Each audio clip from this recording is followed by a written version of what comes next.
వృశ్చిక రాశి ఫలితములు. తి విశాఖ, నాని నూనె అనురాధ, నోయాయి జ్యేష్ఠ ఈ వృశ్చిక రాశి వారి అక్షరాలు. ఈ సంవత్సరం గురువు 7వ స్థానము, మే 14 నుండి 8వ స్థానం సంచారము, శని 4వ స్థానం మరియు 5వ స్థానం సంచారము ఉండును. రాహు 5వ స్థానం, కేతు 11వ స్థానము.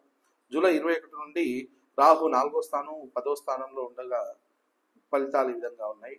గురువు అనారోగ్యము, తేజము, బలము, అన్ని వ్యవహారాల్లో జయము, అభీష్టకార్య సిద్ధి 8వ స్థానం సంచారము, దొంగలు, అగ్ని వల్ల, ప్రభుత్వం వలన భయము, అధైర్యము, కఠిన సంభాషణలు, హద్దు మీరటం కూడా జరుగుతుంది. శని ఫలితములు. శరీరము అనారోగ్యము, స్థానచలనము, ప్రయత్న కార్యములు నెరవేరవు, దయాదులతో గొడవలు, నీచ స్త్రీల పరిచయం వలన కష్టంలో వచ్చే అవకాశాలు కనిపిస్తున్నాయి.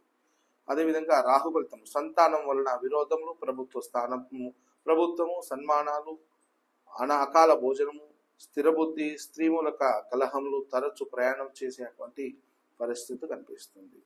కేతువు నూతన స్త్రీ ప్రాప్తి, వస్తు ప్రాప్తి, సుగంధ లాభములు, మనస్సు సంతోషము, ఎల్లప్పుడూ కూడా ఆనందము, శరీర బలము, కష్టములను కూడా పొందే అవకాశాలు కనిపిస్తున్నాయి.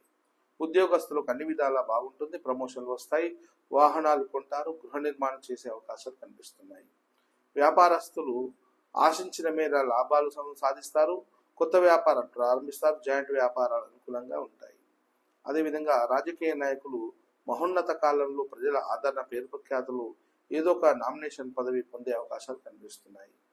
విద్యార్థులు చదువు కాకుండా ఇతర వ్యాపకాలు పెరిగి బోటాబోటి మార్కులతో ఉత్తీర్ణులవుతారు.